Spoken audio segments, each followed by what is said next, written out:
Every day in the USA, people find themselves in court.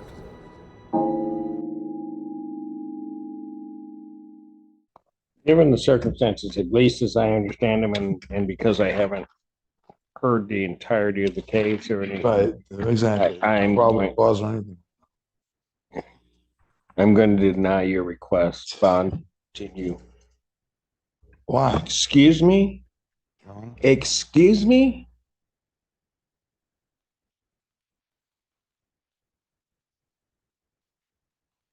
Sir, we're going to have a real problem if you're going to act like that in this court. I want to make it real clear. I understand you want to represent yourself. I told you I'm going to hold you to the same standards. You will not, by motion, by anything you say, disrespect anything in this court. You understand me? If there is another outburst during any of these proceedings like that in regard to my rulings, I will give you a place to stay. You do not have to worry about having a tether. Am I clear? Am I clear? Sure. That concludes this hearing.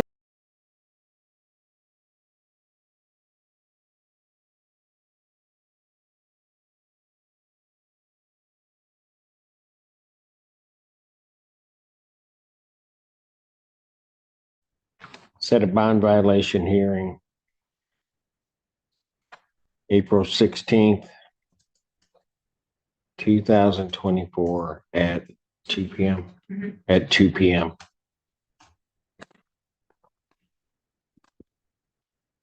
There anything further, sir?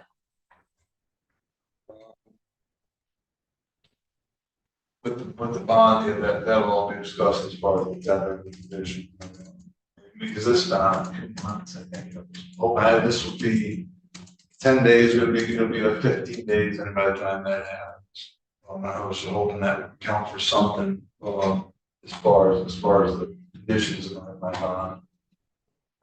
Maybe, yeah, I can't afford cash bonds, or something, just write a PR on it, maybe sign that, got it, you know.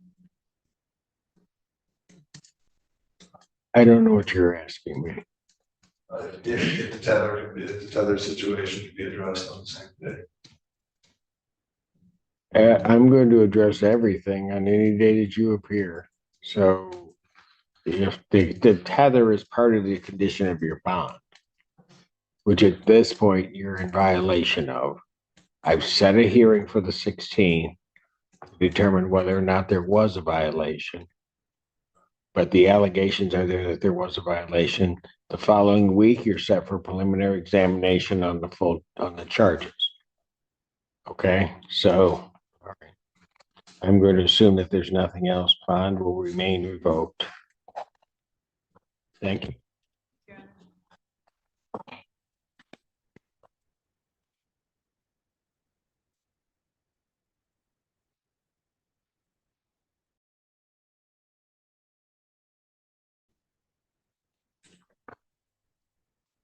Court does call the case of the people of the state of Michigan versus Cody Lee Jolly. Your name, sir? Cody Lee Jolly. Okay. This is a bond violation hearing. Just go ahead. Before we begin, I do have a copy of the police report outlining the violations, a copy of the complaint of violation release, and 3 photographs, all to give to the defendant so that he could review them before. Like, there's a paper. All right. Thank you.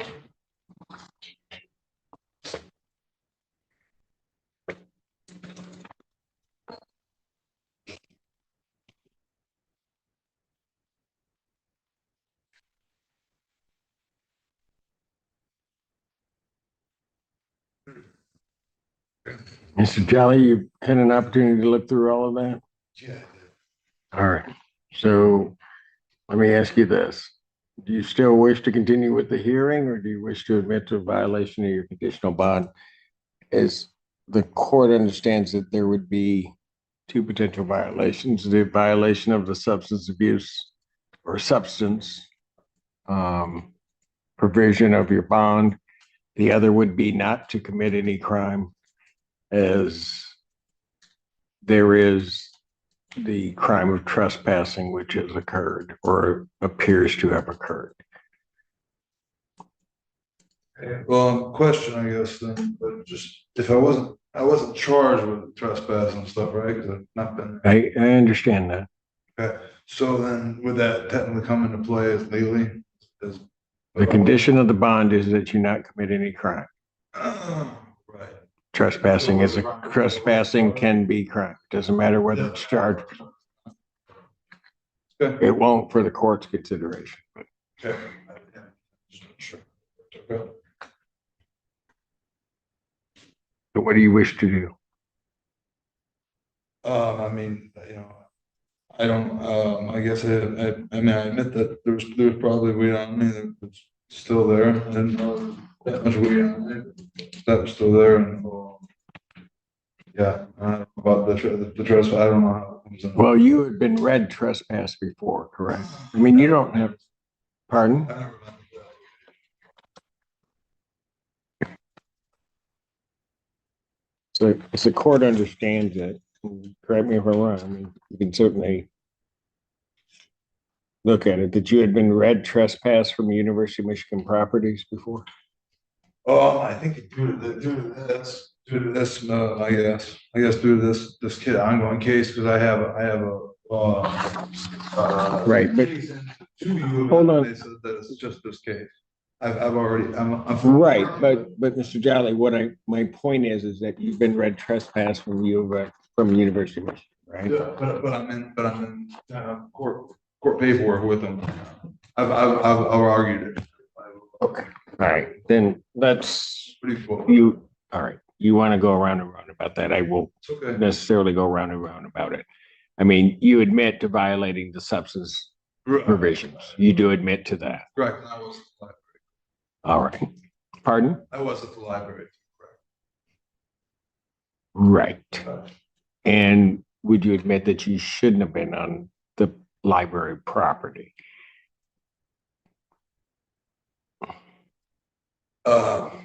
Yes, yeah. Because you had been trespassed before, right? From the, right, yeah, all the stuff, right. Right? Okay. All right. So you're admitting to those violations. Right.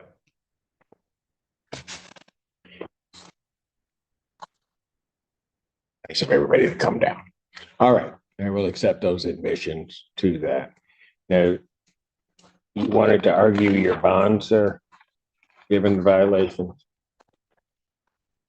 Yeah, my thing was just that,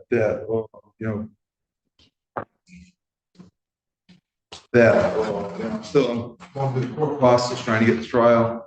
I've already done 2 months on this tether. I've done over 2 weeks, done like 15 days so far in jail, and I haven't been to trial yet. So my hope was that with all that time served and not being convicted yet, that I could just go back and to being a regular citizen, treated fairly, and await trial. All right, and I'll certainly hear from people, but here's the court's concern with releasing you. You originally were released on this case, right?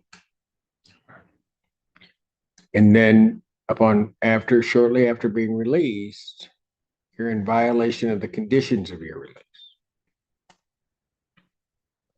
Right? I don't know that, but this has been 2 months. Well, you just admitted to violation. Well, but you just admitted to violations, right? Right? Right. Okay. So what tells me that if I were to release you, that there wouldn't be other violations of your condition? That's kind of what I'm asking, is that if you could remove the conditions, because I haven't, still going through the court process. My thing is, I don't have money to. No, Mr. Jolly, you don't understand how this works. You were released, okay, with certain conditions regarding your release, right? Right? Right. Okay. So you were free to do what you needed to do as long as you abided by those conditions, Right. right? That's where you were. Right. Then at some point, you violated those conditions. Right. It's been 2 months. Okay, but it doesn't matter. You violated the conditions, Right. right? Just, Okay. Now, Mr. Jolly, here's the problem. If you think for one moment that even if I were considering your release, that I would release you without any conditions, that's not going to happen. I'm just trying to. So then the question becomes, Mr. Jolly, when you say you want me to release you, how can you assure the court that you will abide by the conditions that have been set? Just the fact that I'm a law-abiding citizen, besides the fact that I'm guilty of this, no proof that I haven't been convicted, guilty of this, no proof that I did. Besides this ongoingly, I'm a law-abiding citizen, so I guess that for being considered innocent. Sir, you are considered innocent until proven guilty, but the court also has the ability to set your bond and give conditions. All right. The court initially did that and you violated those conditions. Yeah, no, I understand what you're here. I think a lot. I do my best when I get out. That's when I get out. I'm a law-abiding citizen. I do. Here's what I'm gonna do. Was there anything from the people? A couple of things. So what I didn't realize, and I apologize, but I wasn't reading the report properly the last time we were here. It's 2 events that he's back at the library. So when I was speaking with the office beforehand, they made that abundantly clear to me. That there were 2 times that he was, yes. Yeah, at 2 separate libraries. So I'm not really sure what's going on. What do you mean, what's going on? Oh, are there things out there again? It was balloons? So there's this filter thing and we're trying to figure out where it comes from. We'll sort that out. But the balloons are pretty, I bet. They were. Okay. So it's April 3rd at 5:55 p.m. He was there. He was looking at pornography. According to the police report, he was looking at pornography at a public computer that he was suspected of masturbating. I asked the officer who's here to give me additional details about that. And I believe the information I got was that the witnesses believed he was masturbating, perhaps that his pants were in a certain position, that he was rubbing his genitalia underneath his clothes, which is similar to the events that April 5th in the sense that when the police get there, he's not actually exposed, but certainly conducting himself in a way where he's got his chest exposed, his outer layer of pants pulled down. And this is a CSC case. So it's like, well, we take that behavior and then we later on with the fact that he's out on bond for assaulting nurses at the U of M hospital, and he's now charged with CSC for his sexual assaults on them. But in response to the I'm a law-abiding citizen, I mean, I'm looking at his criminal history from Florida, I'm looking at his criminal history from North Carolina, I'm looking at his criminal history from Michigan. The majority of what I'm seeing are misdemeanors, but I do have carrying a concealed weapon from North Carolina. There are larceny offenses from North Carolina. And No. well, there are. I'm looking at them right now. Sir, hold on. In Florida, there is a charge of battery, touch or strike. It was a misdemeanor assault, is what I would probably call it here. Resisting obstructing the police, which is clearly listed as a felony. In Michigan, which seems to be his most recent history, it appears that substance abuse is an issue. In 2010, he was convicted of operating while intoxicated. In 2011, there's a minor in possession that is still listed as a bench warrant. I don't know what that's about. Out of the 90th District Court. 2016, retail fraud conviction. 2017, a conviction for use of controlled substance. That looks like it was pled down from a possession of dangerous drugs. Is what it is initially entered at. But All to say that this is not somebody who has no criminal history. This person's criminal history spans across at least 3 jurisdictions. So, Your Honor, at this point, I'm asking you to not release him. I do also have a question though, however, about the tether. Yes. What type of tether? Like, so I don't have notes from his, the person that arranged him did not put notes in this file. And when I look it up in GIS, I just see that it was tether.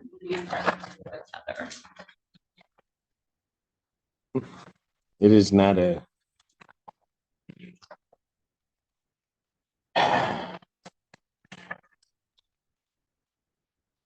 It's not a GPS tether. He's simply on a scram. Oh, thanks, Your Honor. All right. Anything else you want to say? At this juncture, I'm going to continue the defendants, given the circumstances of this case. I will. The bond violation has been found, and the defendant's bond will continue as revoked. You were set for, I will review that again, but you're set for preliminary examination in this matter this upcoming Tuesday, the 23rd, so a week from today. Pardon? Review my bond on that day. I will look at it after I hear testimony in the case. But at this point, your bond will continue as revoked. Thank you. Thank you.